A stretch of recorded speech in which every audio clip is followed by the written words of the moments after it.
Il adore les cartes, je vais dire, en commençant. Oui, vous verrez, c'est un peu une expérimentation, là. Chercher certaines métaphores par les cartes. C'est vrai que j'ai une passion pour la cartographie et tout ce que ça peut nous raconter sur l'histoire, puis d'où on vient. Donc la plupart des cartes, j'ai essayé de chercher des choses dans ma collection personnelle. C'était un moyen de le partager avec vous. J'ai rarement l'occasion. J'en ai profité en même temps. Donc des cartes et quelques tableaux aussi. J'ai une fâcheuse tendance à faire beaucoup de tableaux. Donc c'est ça. Je vais partager avec vous un petit peu la démarche personnelle que j'ai dû faire en me confrontant à la notion d'acceptabilité sociale qui est au cœur de mon sujet de doctorat, donc qui est le rôle de l'État au regard de l'acceptabilité sociale des grands projets, particulièrement ceux avec un fort impact social et environnemental. Ce que je vais faire dans cette présentation, mettre rapidement en contexte la problématique, pourquoi s'intéresser à la notion, présenter rapidement le réseau notionnel, c'était un des premiers enjeux, c'est quoi l'acceptabilité sociale, qu'est-ce qui tourne autour, qu'est-ce qui gravite dans ce système-là. L'exploration de la littérature existante, ce qui s'est écrit en littérature académique, et surtout tout ce qui peut nous permettre de définir ou de baliser un petit peu la notion d'acceptabilité sociale. Voir ce qui existe, puis plusieurs outils. Peut-être que j'ai un petit peu trop ouvert, puis ça va faire une grosse amas d'outils sur la table, mais je dirai de ça après. Et enfin, un dernier point qui m'a paru particulièrement important, essayer d'expliciter les finalités et les grands postulats qui sont actuellement mis de l'avant lorsqu'on parle d'acceptabilité sociale, tout particulièrement au niveau du terrain, que ce soit les décideurs publics, les décideurs privés, et même au niveau des citoyens. Et voilà. Ça reprend rapidement finalement, j'ai explicité les principaux objectifs au travers du plan. La mise en contexte, une sorte, évidemment, de plus en plus d'agitation sociale, peut-être aussi des projets qui étaient contestés, auxquels on était opposé, mais cette opposition était peut-être moins visible ou moins ouverte. Et donc, on voit une succession de grands projets qui font face à des contestations ou des résistances importantes de la part d'une variété d'acteurs de la société civile, citoyenne. Donc, je passe rapidement, évidemment, des porcheries, en passant par les hydrocarbures, Minarno, les dossiers actuels sur les pipelines, ou encore des dossiers récents sur les lignes électriques. Ce qui est intéressant, c'est que dans l'ensemble de ces controverses, et plus encore depuis à peu près le début des années 2000, mais surtout depuis le début des années 2000, c'est que l'acceptabilité sociale, ce terme-là, on l'utilise à tout bout de champ dans les discours, dans les argumentaires. Donc, dès qu'on parle d'agitation sociale, après les termes, j'ai pas eu le temps de tous les réfléchir assez. Réflexion intéressante à faire. À chaque fois qu'on parle de ces mobilisations sociales, je préfère ce terme-là, on a tendance à greffer la notion d'acceptabilité sociale. Donc, de plus en plus, on justifie les décisions publiques par l'acceptabilité sociale. Ça devient une condition incontournable de tout processus, de tout projet privé. Les citoyens aussi refusent, ou en tout cas revendiquent au travers de la notion d'acceptabilité sociale, puis les médias l'utilisent à tout bout de champ.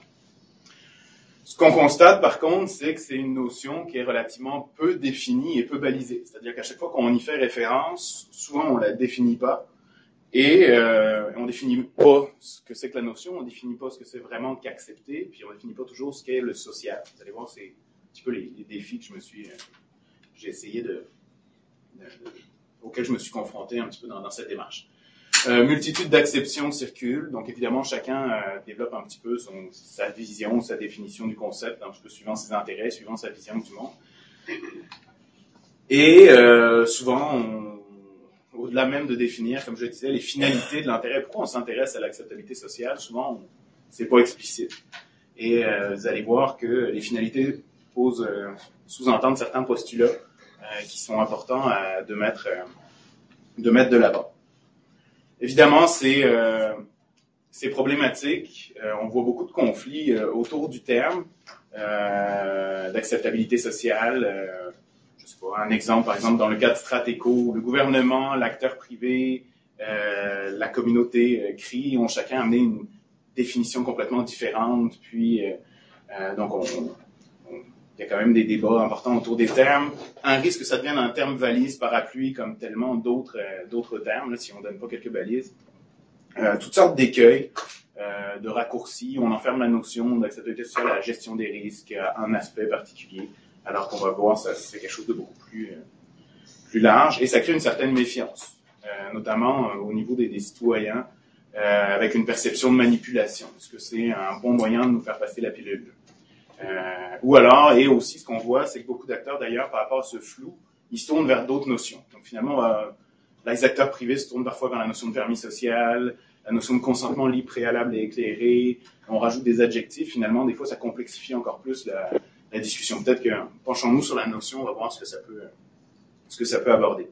Vous voyez, la carte, c'était pour dire, pendant longtemps, le fait de ne pas occuper le territoire, puis de ne pas avoir de nom défini, il y avait Canada, Nouvelle-France, Louisiane qui se croisent, puis ça permettait, dans les luttes entre les différents acteurs, là, de prendre possession indirectement du territoire. Voilà, celle-là, je la possède pas, mais j'aimerais la posséder.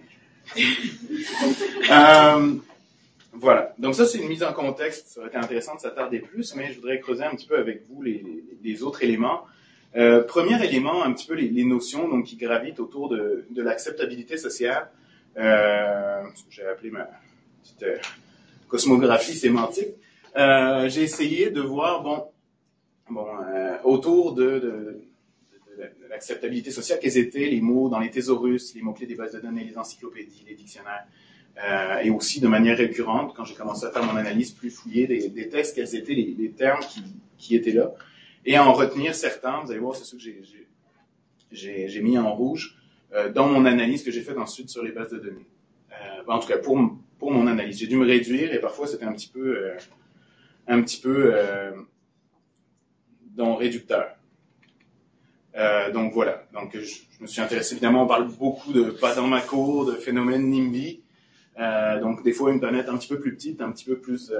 pas toujours, il ne se passe pas grand-chose là-dessus, c'est un petit peu trop proche du soleil, là, mais on va en discuter plus tard. Les notions de permis social et de consentement qui gravitent beaucoup autour d'acceptabilité sociale, que j'ai trouvé intéressant, où il y a des croisements intéressants à faire. J'ai séparé acceptabilité et acceptation sociale, qui sont quand même deux termes puis deux expressions différentes, mais les deux sont utilisés ensemble. Mais on va voir que c'est pas forcément la même réalité. Toutes sortes de planètes là qu'on a dans le système solaire, mais ils sont pas sur le même axe, là, mais on a tendance à les outiller. Là, donc acceptabilité publique, acceptation locale, approbation sociale. Voilà. Toutes sortes de mots-clés que j'ai gardés. Mais ensuite, c'est sûr qu'il y avait des gros systèmes comme tous les mots-clés du risque, la légitimité, responsabilité sociale, où malheureusement, disons que j'ai exclu les articles qui étaient centrés sur ces aspects et j'ai gardé vraiment ceux dont le focus portait sur les éléments rouges. Ça ne veut pas dire qu'il n'y a pas des éléments extrêmement pertinents auxquels je suis passé à côté. Par exemple, la notion de controverse, le petit satellite autour de la clôture des controverses peut être un élément super intéressant à regarder pour l'acceptabilité sociale. Je m'en suis rendu compte a posteriori. Voilà. Alors après, je me suis dit, ok, ça c'est ces notions, et surtout celles d'acceptabilité sociale, on les mobilise autour de quels projets? Donc de quels projets, quels objets on regarde l'acceptabilité sociale? Voilà, mes multiples tableaux. Ce qu'il faut retenir principalement, c'est qu'il y a une grande variété d'objets. Ce qu'on a tendance à oublier, c'est que la notion d'acceptation sociale, d'acceptabilité sociale, les 2/3, voire les 3/4 de ce que vous trouvez, c'est du domaine médical ou de la psychologie. C'est des tests de protocoles de médecine, donc il y a tout un historique là-dedans que j'ai évidemment plus exclu pour me concentrer sur les grands projets, mais ça fait partie de manière importante du terme. On utilise beaucoup aussi les stratégies en éducation, la punition en classe, toutes sortes de stratégies en éducation, c'est pas un bon exemple, mais toutes sortes de stratégies en ressources humaines, discrimination positive, toutes sortes de phénomènes sociaux dont on étudie l'acceptabilité sociale. Évidemment, tout ce qui est relié plus aux grands projets, donc technologie, tout ce auquel on est plus familier en termes de grands projets. Et il y a aussi tout ce qui est acceptabilité sociale, des mesures de régulation, tout ce qui est fiscalité, péage, urbain, ces choses-là, tous les plans, politiques, programmes, et aussi l'acceptabilité sociale de certaines formes d'organisation, la multinationale, l'acceptabilité sociale de la multinationale. C'est un petit peu toutes les grandes catégories d'objets que la littérature académique a abordées. Et après aussi, ce qui est intéressant, c'est que soit on regarde l'objet générique, c'est-à-dire soit on regarde la filière éolienne, soit on regarde un objet localisé, l'acceptabilité sociale du parc éolien dans tel élément. Donc c'est pas toujours non plus le même objet de recherche. C'est une différenciation importante. Et aussi deux autres éléments qui sont souvent mis de l'avant, qui occupent une place importante dans la littérature, c'est la dimension innovation et risque, dont on regarde parfois l'acceptabilité sociale de manière générique. C'est-à-dire, quelle est l'acceptabilité sociale du risque au Québec? Non pas forcément lié à un projet ou à un objet précis, mais voilà. Évidemment, toujours faire la notion, là, quand on parle d'acceptabilité sociale de certains projets, est-ce qu'ils sont tous au même niveau de leur cycle de vie? Bon, je m'excuse, ça aurait pu être un petit peu, réduire ça un petit peu juste. Ce qu'il faut retenir, c'est que parfois les frontières, évidemment, sont pas évidentes à cerner, à fixer. Le gaz de schiste, c'est à la fois l'acceptabilité d'une technologie, d'un cadre législatif mis en place par le gouvernement, de projets localisés, d'une filière plus large. Donc, c'est sûr que ça pose des enjeux importants, mais la manière dont on aborde chacun des objets, par contre, nécessite des outils différents. Donc, c'est quand même important de voir, OK, peut-être mon objet se décompose en plusieurs éléments. En tout cas, c'est ce qu'amène de plus en plus la recherche à ce niveau-là. Voilà, je m'excuse, je voulais changer ça, là, je voulais mettre quelque chose de plus social et humain. J'ai mis des forces armées, mais bon, peu importe. Ce sera changé dans la prochaine présentation. J'ai oublié de faire ça. Quand on se restreint sur les grands projets, c'est quoi que la littérature académique a à regarder? C'est-à-dire, on s'est penché sur quel type de projet? Curieusement, à peu près la moitié de tout ce que vous trouvez, c'est sur les énergies renouvelables. Et d'ailleurs, pourquoi? C'est parce qu'au début, c'était le grand paradoxe. On a quelque chose de vert, de renouvelable, les gens sont contre. Là, d'un coup, tous les chercheurs sont posés sur cette question fondamentale. Et donc, c'est sûr que ça a été traité de manière absolument prépondérante. La filière nucléaire aussi a été beaucoup traitée. Et ensuite, la foresterie. Là, ces trois ensembles-là, ça représente à peu près 80% de tout ce que vous trouvez dans la littérature. Moindrement, vous avez matières résiduelles, agro-industrie, un peu d'aménagement urbain, certaines industries lourdes non extractives, mais ce qui est intéressant, c'est que vous n'avez rien sur tout ce qui est production d'énergie, d'électricité avec les énergies fossiles, et tous les secteurs extractifs sous l'angle de l'acceptabilité sociale n'est pas traité. Ce qu'il faut préciser, c'est grands projets dans les contextes de pays développés. J'ai regardé ici. Donc, c'est peut-être pour ça. D'ailleurs, on utilise beaucoup permis social, avec la notion de permis social d'opérer dans le secteur extractif. Mais donc c'est ça. Donc quand même des éléments importants. Après, ce qui était intéressant, c'est de voir quand on aborde certains de ces secteurs, on n'utilise pas les mêmes mots.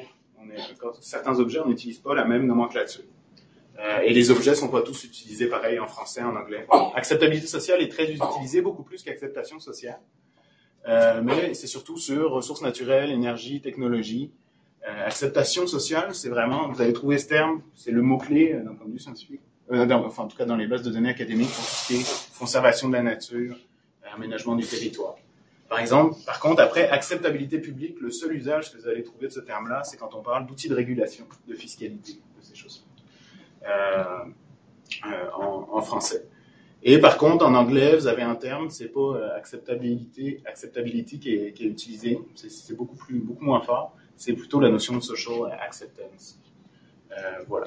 Et par contre, la notion de social license to operate, ou permis social d'opérer, surtout mines et activités extractives. On va voir on va creuser un petit peu les nuances entre ces différents termes. C'était vraiment première exploration, premier défrichage rapide au niveau des notions, puis qui les utilise, dans quel contexte. Ensuite, après, j'ai regardé la littérature. Donc, qu'est-ce que nous dit cette littérature? Il y a 5 manières d'aborder l'acceptabilité sociale.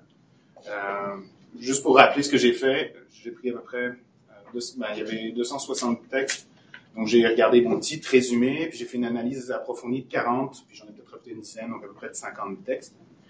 Et après, j'ai essayé de les catégoriser. Je vais passer rapidement, là, mais beaucoup de textes vont juste décrire les enjeux que soulève la non-acceptabilité sociale des projets, dans une vision assez négative. Une très grande majorité s'intéresse aux facteurs. C'est quoi les facteurs déterminants qui font en sorte que le public réponde d'une certaine manière? De manière plus récente, vous avez toute une dynamique. On s'intéresse à la dynamique sociale, les mobilisations sociales, autour des controverses, des conflits. Ensuite, vous avez tout un champ qui provient de l'économie, où on fait toutes sortes de modèles, de bilans d'évaluation, et on inclut un critère, une composante acceptabilité sociale. Et enfin, un champ beaucoup plus marginal où on discute et on éclairage tout ce qui est conceptualisation, théorisation des concepts clés. Donc, des éléments donc cinq grands ensembles et vraiment un ensemble dominant qui est l'analyse des facteurs. Évidemment, quelque chose que j'ai trouvé d'intéressant, c'est que certains éléments ont été regardés, sont beaucoup plus historiques, puis d'autres émergent. De plus en plus, ça fait longtemps qu'on regarde, quels sont les impacts au niveau individuel, est-ce que c'est le bon projet pour le bon milieu, et de plus en plus, une chance, on commence à s'interroger aussi, est-ce que c'est le bon milieu pour un tel projet.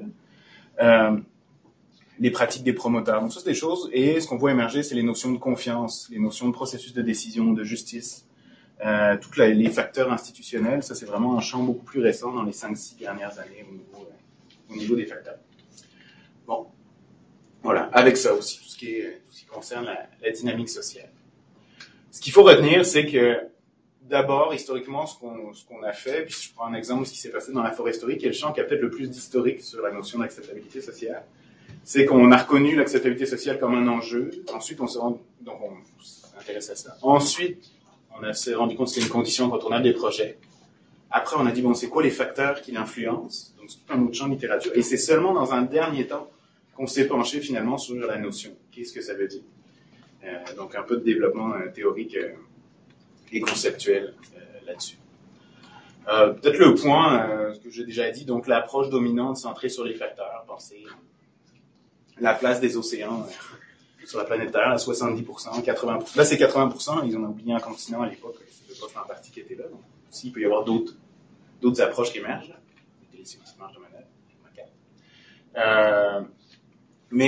Donc, c'est sûr que ces facteurs-là, maintenant, on en connaît beaucoup plus. On comprend mieux comment les perceptions se forment en lien avec toutes sortes d'aspects spécifiques au projet, qu'ils soient techniques, environnementaux, sociaux. D'une manière générale, on est allé beaucoup en profondeur, que ce soit sur chacun de ces facteurs, que ce soit les facteurs institutionnels, la justice procédurale, ces éléments-là. Par contre, ce que j'ai constaté, c'est que toute cette analyse est très fragmentée. Déjà, on prend d'habitude un cas à la fois, et on étudie un facteur à la fois. Il y a très peu d'études qui prennent plusieurs facteurs. On va voir l'impact des compensations aux communautés sur l'acceptabilité sociale. On compare pas, on n'analyse pas relativement un facteur par rapport à l'autre. Et surtout, la dynamique, c'est-à-dire comment tel facteur influence tel autre, un petit peu à l'instar des courants marins. C'est-à-dire comment ils vont un petit peu, quelle est la dynamique entre ces différents facteurs. Donc ça, c'est des choses qui sont vraiment émergentes à ce niveau-là. Et surtout, ce qui était incroyable, c'est que le domaine, tous les gens de l'éolien qui ont réfléchi sur l'acceptabilité sociale n'ont jamais partagé ce qu'a fait la foresterie, qui n'ont jamais lu ce qu'a fait le nucléaire, et les gens de géographie n'ont pas discuté avec les gens de sciences de la gestion. C'est vraiment des silos absolument hallucinants quand on s'en recule là-dessus. Bon, toutes sortes de limites méthodologiques, je vais passer rapidement. Souvent des approches très descriptives, peu analytiques, et très centrées sur les sondages quantitatifs. Les approches qualitatives ou un peu expérimentales en psychologie sociale émergent, mais sont encore laissées un peu en marge. Donc, le point important, dans cet espace, c'est le Texas, qu'on appelait à l'époque grand espace de terre inconnue. C'est que, puis c'est un constat de 2005, mais en le refaisant aujourd'hui, il me semble que c'est encore le même constat, c'est que tout ce corpus sur les enjeux, sur les facteurs, sur les modèles d'évaluation, à aucun moment, il n'y a pas de fondation conceptuelle et il manque d'aspects cumulatifs et de cohérence d'ensemble. Voilà. Donc, à chaque fois, vous abordez l'acceptabilité sociale. On a fait quelques pistes théoriques conceptuelles, mais l'ensemble, en jaune, c'était les territoires inconnus encore jusqu'en 1850. Là. On connaît les côtes, le contour général, mais on ne s'est jamais plongé dans le cœur du sujet. Voilà. Bon, je n'ai pas suivi mon temps. OK. Définition et balisage de la notion. Ça, c'était après ces constats sur la littérature, c'était de se dire, OK, est-ce qu'on peut se donner quelques repères sémantiques? Quelque chose qu'on oublie souvent de faire, juste ouvrir le dictionnaire, il faut accepter, acceptabilité, acceptation. Puis comparer les dictionnaires, c'est fou des fois les différences de définition qu'on peut avoir. Regardez quelles sont les propositions existantes, puis essayer de vous proposer quelques repères. J'ai quand même trouvé une vingtaine de définitions académiques ou dans les grandes encyclopédies, dictionnaires, Et après, il y a une trentaine de définitions qui viennent sur le terrain de l'observation participante. Donc, je ne les ai pas toutes présentées, j'en ai mis certaines. C'est toujours des grosses définitions, là. Je vais vous donner ensuite juste une petite grille dans laquelle vous pourrez toutes les rentrer. C'est pour ça que je ne rentrerai pas en détail là-dedans. Peut-être juste dire, souvent le gouvernement cherche à définir ce que c'est l'acceptabilité sociale. Ils ont un très bon thésaurus de l'activité gouvernementale où ils ont déjà fait une définition. Je suis pas sûr que personne au gouvernement soit au courant. Je trouvais ça intéressant. Donc, il y a un ensemble des jugements collectifs basés sur les valeurs sociétales portant sur le bien fondé d'une politique ou d'un projet de développement pouvant avoir un impact sur les milieux naturels et humains. Donc, ça change de, par exemple, l'Office québécois de la langue française. Ensemble des caractéristiques qui font que l'exploitation d'une ressource naturelle est jugée comme étant potentiellement acceptable par une communauté. Vous voyez, le jour, la nuit, en tout cas. Vous allez voir, je vais vous donner une petite grille pour baliser ça. Juste avant, le verbe accepter. C'est quoi accepter quelque chose? Hein? Puis ça peut être le jour et la nuit. Okay? Grande diversité de sens. Donc, bon, Larousse en proposait, en fait, il en avait 7 ou 8, mais il y en avait 5 qui étaient pertinents dans le contexte. Et vous avez 4 sens qui sont plutôt positifs et proactifs. Donc, l'idée de consentir, se déclarer prêt à quelque chose, considérer, admettre. Et après, une définition plus négative et passive qu'on a tendance à laisser de côté, c'est subir, tolérer, supporter. Donc, les deux veulent dire accepter. Et d'ailleurs, l'autre dictionnaire que j'utilise beaucoup, le Trésor de la langue française, à l'Université de Nancy, de Lorraine, merveille. Atilf, gardez-le pour toutes vos recherches, c'est assez génial. 2 exceptions, c'est donner son consentement ou son assentiment à quelque chose, ou au contraire, subir ce qui arrive par abandon de volonté ou résignation. On s'entend que les 2 sens d'accepter, c'est intéressant quand on parle d'acceptabilité sociale, de dire laquelle des 2 exceptions on se situe. Voilà. Vous avez un côté un choix, un accord volontaire, puis l'autre qui est pas mal plus subi ou par défaut. D'ailleurs, c'est un peu la nuance importante à faire entre acceptabilité et acceptation. D'ailleurs, acceptabilité, il y a une idée de conditionnalité qui est là aussi.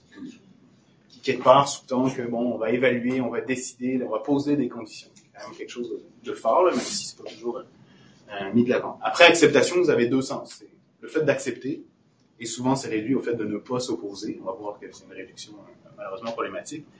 Et la deuxième, c'est soumission ou résignation. Donc on retrouve un peu ce sens très négatif. C'est pour ça que souvent je laisse de côté acceptation sociale, où là on dit ce que c'est. C'est une planète inerte, là, ce qu'on veut, c'est qu'il se passe rien. Et donc c'est ça. Donc j'associe plus ça à la Lune là, qu'à la planète Terre. Ou encore, acceptabilité sociale peut permettre un petit peu de vie, là, si on ne la détruit pas tout de suite. La notion est moins évidente en anglais, mais quand même de plus en plus dans la recherche, ce qu'on voit, par exemple, c'est Boutillier-Thompson, lui, il s'intéresse au permis social, qui définit comme l'accepte. Entre autres, en tout cas, il fait référence à acceptance, social acceptance, et lui, il différencie ça de l'approbation.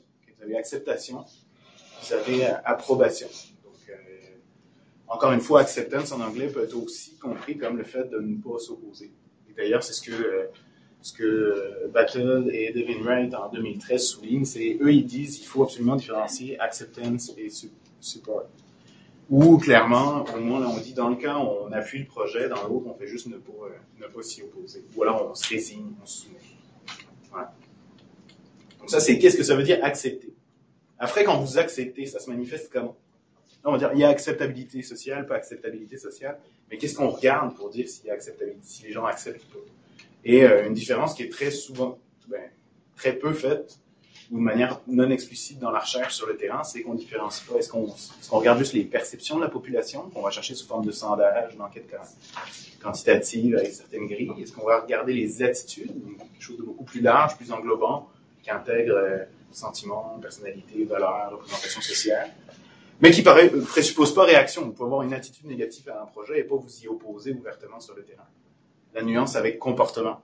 Donc, un comportement, il y a toujours une idée de réaction, de conduite. Donc, c'est toujours parce qu'on s'intéresse aux perceptions, aux attitudes. Puis encore une fois, est-ce qu'on s'intéresse au discours?